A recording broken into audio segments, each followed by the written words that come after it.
Mercure est la plus petite planète du système solaire et la plus proche de notre étoile.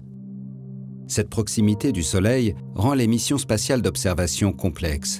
À ce jour, seules 2 sondes américaines, Mariner 10 puis Messenger, ont pu l'étudier et faire des découvertes qui questionnent la communauté scientifique. De manière très surprenante, c'est une planète qui a un champ magnétique intrinsèque, donc qui a maintenu au cours des 4 milliards d'années d'évolution du système solaire une dynamo, donc un mécanisme qui permet de générer un champ magnétique autour de Mercure, tout comme on l'a sur Terre. On ne s'attendait pas du tout à voir cela lorsque les premières missions américaines ont survolé cette planète, parce qu'on pensait que Mercure ressemblait énormément à la Lune, donc un astre mort, sans tectonique, et donc sans aucune raison de maintenir une dynamo active.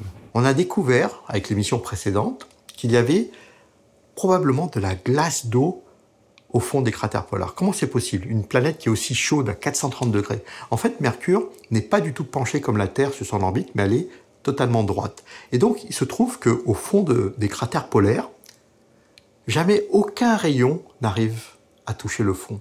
Et donc, il y perdure depuis des milliards d'années, il s'est accumulé depuis des milliards d'années de la glace au fond de ces cratères.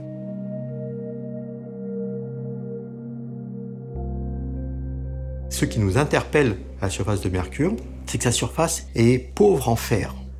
Dans le même temps, cette surface est riche en éléments volatiles, donc des éléments légers qui normalement devraient sublimer sous l'effet de la chaleur du Soleil, mais qui sont néanmoins présents. Et donc ça, les modèles de formation planétaire ne l'expliquent pas. Donc ce qu'a découvert la mission Messenger, c'est qu'il faut jeter aux orties, à la poubelle, nos modèles existants pour en élaborer de nouveaux à la lumière des futures données de la mission Bepi-Colombo. C'est en 2000 que les agences spatiales européennes et japonaises décident conjointement de développer la mission Bepi-Colombo.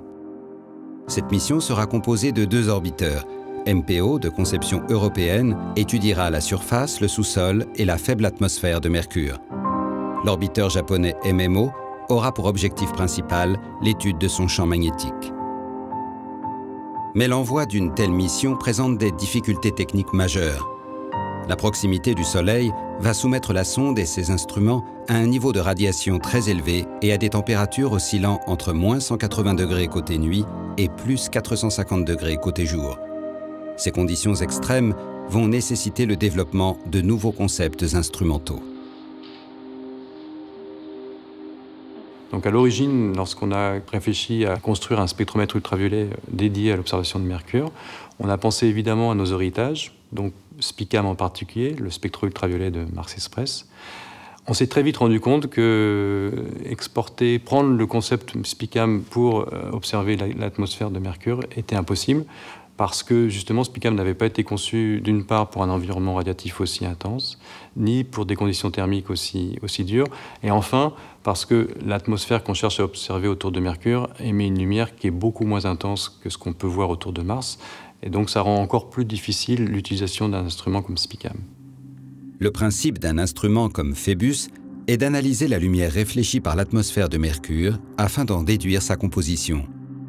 Mais là encore, la proximité du Soleil rend la surface de Mercure extrêmement lumineuse et son atmosphère quasiment invisible. L'équivalent du flux solaire réfléchi à la surface de Mercure, c'est le Soleil vu depuis la Terre. C'est aussi 1 million de fois plus intense que l'émission lumineuse provenant de l'atmosphère.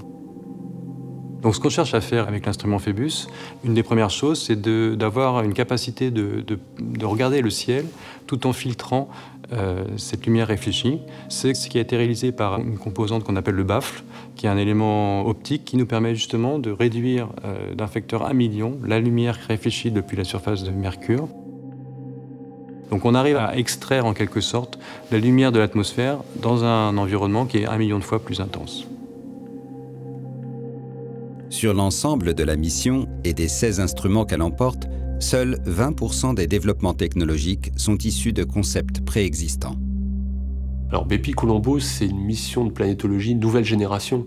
C'est-à-dire que les instruments, au fur et à mesure qu'on en réalise, on les perfectionne, on les améliore.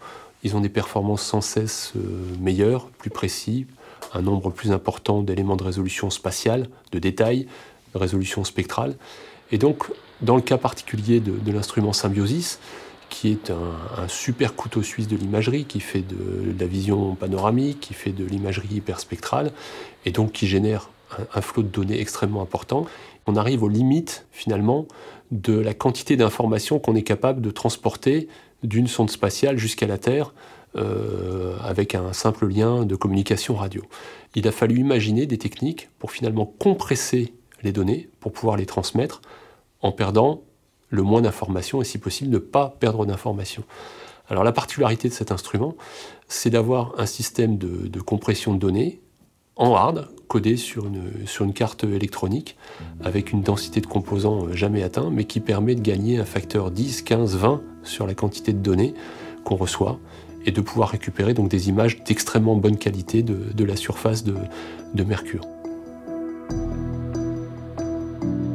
L'instrument Symbiosis est en fait une suite instrumentale comprenant une caméra haute résolution, une caméra stéréo et un spectro-imageur VI développé par l'équipe du LESIA. C'est effectivement une tendance actuelle de mutualiser les ressources afin d'économiser ces mêmes ressources. Et donc pour ces trois instruments, on va utiliser la même puissance électrique, le même ordinateur de bord, la même électronique, et donc tout cela sera mutualisé.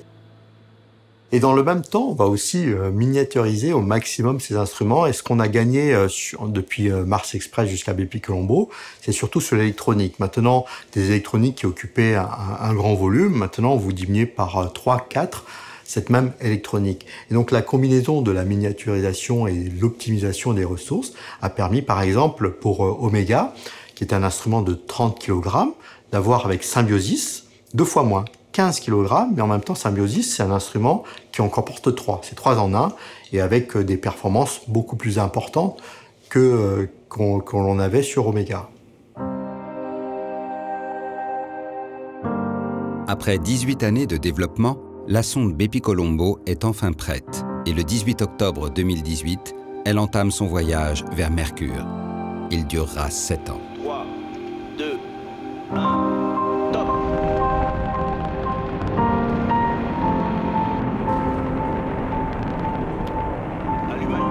Quand la fusée Ariane 5 s'est extraite de la gravité terrestre dans la nuit du Neige, c'était une très très forte émotion. Et quand on a eu les premières confirmations que les panneaux solaires s'étaient bien déployés, ça a été un premier soulagement, mais pas un soulagement final, puisque le voyage est encore long. Il y aura tous les ans des tests des instruments pour vérifier leur bonne santé. Et je dirais que c'est seulement à l'arrivée et à l'obtention des premières données qu'on aura enfin un grand ouf de soulagement.